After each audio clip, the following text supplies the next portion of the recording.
Hi everybody, welcome to Team Evil Games. I'm here to tell you about God Shards Graveyard today. This is a cursed graveyard game where you play as classic monsters. You're going to be placing tiles and to try to gain souls, searching graves to gain souls and equipment, and you're going to be vying for godhood. Your ultimate goal is going to be to find the God Shards, and then you'll be placing those into the temple to assemble them to achieve godhood before the rest of the competitors do. You play as classic monsters such as vampires, hags, demons, zombies, skeletons, and your wraiths and possibly werewolves too as an expansion later. But we're looking into those, and as you go through this graveyard, you're gonna, like I said, be able to use spells and collect your items and swords and fight each other with bows, longbows, etc. And you'll also have little companions to help you along the way. And we hope everybody enjoys it. And I'm going to show you a little bit about the game here, and we'll go on from there. All right, everybody, here's an example of the game. This board is mostly filled out. I'm just setting it up to try to show you guys what you do. Basically, initially, before you start the game though, you'll be picking your characters. Here's one of the mummy, for example. You won't have these additional items yet, but what you will have is the 10 health markers right there.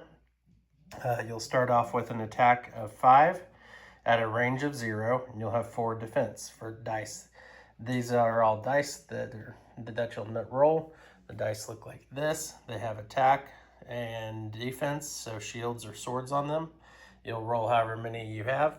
So in this case, I would have 4 defense and 5 attack dice. But with this equipment, I would have an additional 2 to attack, so I would have 7 attack dice and 4 defense right now.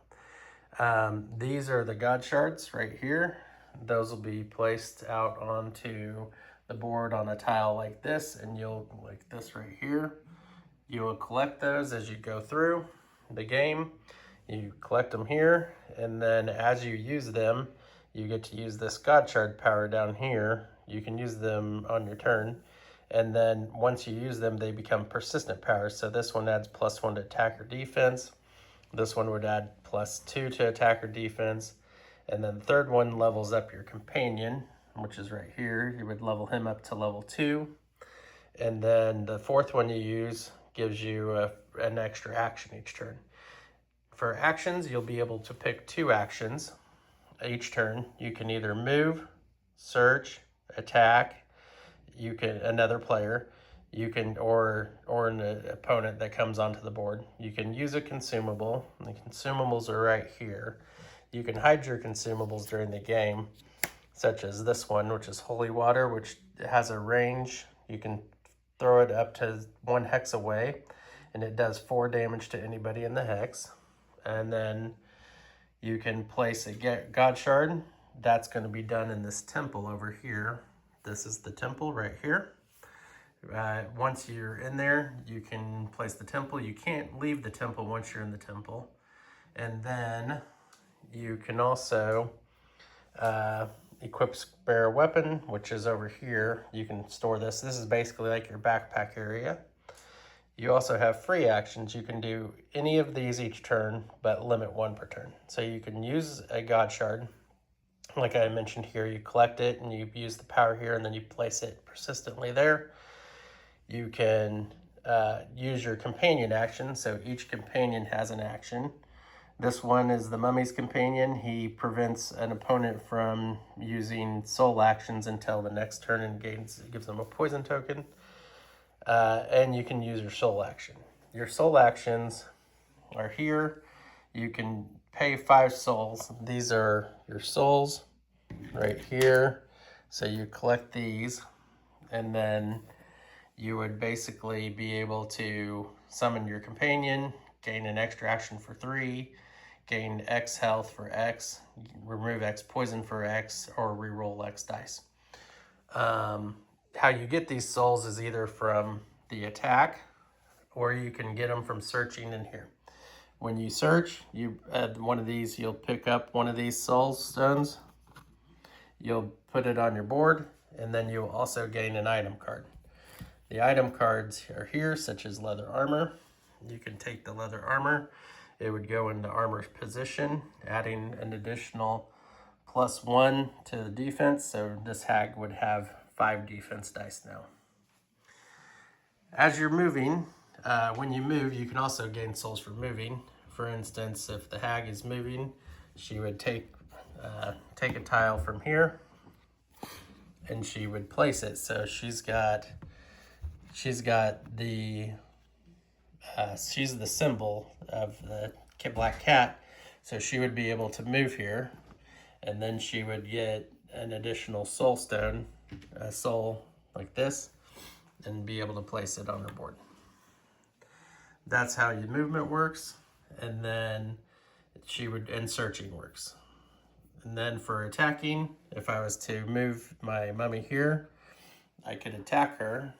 And so for attacking, I would roll these dice to attack. Count up, he had 7. So I gotta get 7 dice. I would roll those dice, count up the number of swords. So for instance, I got 3, and then the hag would roll up her defense. She has 5 defense dice. So you roll those, count up the number of shields. So she got 1 shield, so she would take 2 damage. Remove 2 of those. And that is how attacking works. He would also gain 2 soul stones for attacking. So he would have 2 soul stones for attacking, the mummy would.